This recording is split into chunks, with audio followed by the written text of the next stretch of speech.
Milan San Remo, a bit of controversy. Let's just first go to South Africa National Champs. February is 2016, just going on, and won by Jaco Venter. This guy here, Paul Van Zweel, just behind Daryl Impey, Orica Green Edge, 3:59.03, and Paul got 3:59.05, and Paul Van Zweel, vegan rider, vegan amateur, mixing it up with the big guns. Yellow jersey wearer, and winner Daryl Impey.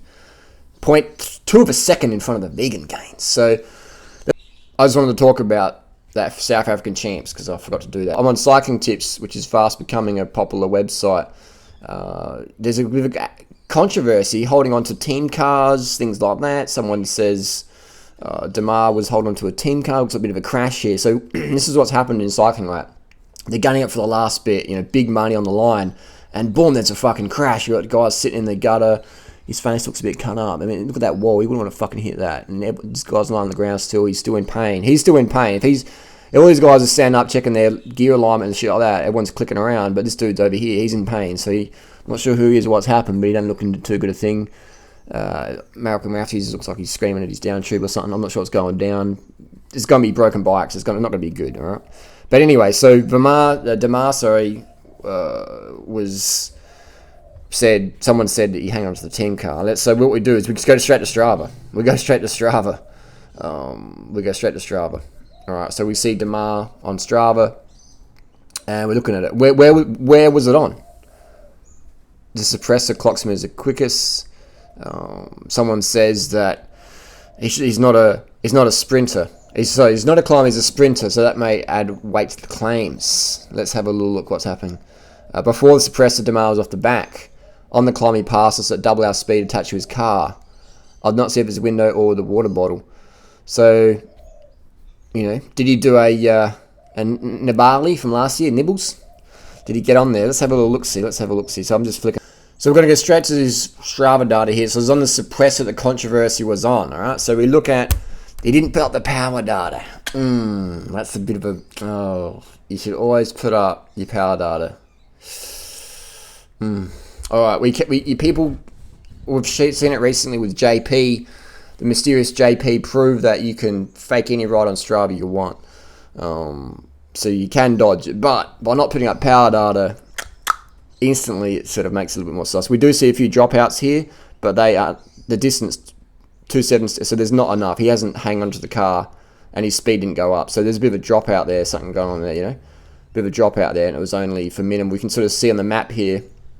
All right, so you can see there's going on the corner, there's a bit of a dropout, something going on there. So there's not a big thing. And other riders said they didn't see it. But funny enough, I think it was 2 Italian riders who were saying Frenchie got a lift. So, was there a bit of politics going on there internationally? But there doesn't look anything suspicious, in my opinion. The cadence is still going. There's a dropout, but it's just a dropout for like a millisecond, a second, So there's nothing sus going on. His cadence is all... Oh, hang on. While we're at it, why is his cadence so high?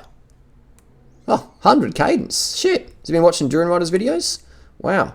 I thought big sprinters are meant to grind at like 70 cadence, 80 cadence. Wow. Look at that. Big power, big cadence. So this climb's pretty fast, it looks like. So I always laugh when there's people say, I even read someone the other day said something on a blog or something, stay in the big ring because you can produce more power. There's no talk about cadence or power. It's just like, stay in the big ring and use more power because if you're in the little ring, you're using your cardio more. And I'm a cyclist. Cycling's all about cardio, motherfuckers. It was quite funny. Oh, another thing they said is, stay in the big ring because if you're pedaling slower, you're using less effort to get the same distance. So stick it in the 53.11 and go up the steepest wall we can find and you'll save energy. Some people just don't understand power, do they, and cadence. So anyway, so the max speed was, nothing too sus here. So the 2 Italian riders alleged he was doing 80k an hour, but we can see here, nothing's going on. So yes, Strava files can be dodged, but in this case, there's no proof it's dodged, there's no proof it's not dodged, but I would say it looks legit to me. It looks legit. And let's have a look at this. Let's have a look at the segment. Let's see what the segment times are on there. All right, so we've got the KOM on the segment, and he's only 15 seconds ahead of Kwiatkowski. Let's have a look at the wattages. All right, Let's have a look at the watts. Again, this is what's going to be happening more and more. It's going straight to Strava. And all those people said, oh, Strava doesn't notice. Strava doesn't count. Fuck Strava. All the pros on it now, aren't they? The ones who want to be held legit. If you're not in Strava and you're a pro rider, big name, you're hiding something. So this guy really fucked up. He should put his power on there. Other guys like Kowalski puts all his data on there. Oh, wait, hang on. Where's Kowalski's power? What's going on there? Guys, you got to put power up, man. If you don't put power up, then people are just going to start... You got to put power up, man. You got to put power up. Greg, Andre, if we want to have transparency in the sport, we've got to put power up. Geschke, so 355 watts. So it is believable. I mean, I could do that. I could do 1025 up this climb. So if Geschke can do it, I can do it. 355 with similar weight. So I could do that. I could do more than that even. According to Court, I could definitely climb as fast as him up the suppressor. Definitely do that. I mean, it is a fast climb though. But as long as you've got a good sit, you could do it. So that's what we see here. So his time is believable. So it's not a climber's. It's a 33k an hour climb. It's not a climber's climb. It's not even my sort of climb. But I could sit on there. I could sit in. Maybe after 290k's no, but I could sit in. I could do that. That's believable. That's looking at other people's wattage. That's believable, especially if you get a good sit. So I don't think he drafted the 10k. I mean, maybe he drafted the 10k a bit, but that's sort of people do that. But in terms of being a sling, holding onto the car like Nibbles did, I would say no. He didn't, in my opinion, based on the data. And there's no real evidence. So the race judges have just said, no proof, no show. He won it fair and square, it seems like. So post your comments and questions down below. What do you think of Milan San Remo? And that would have been sketchy as fuck, wouldn't it? Sketchy. Look at that, mate. The energy just up the road. And look at that. It's just still got on. Interesting race.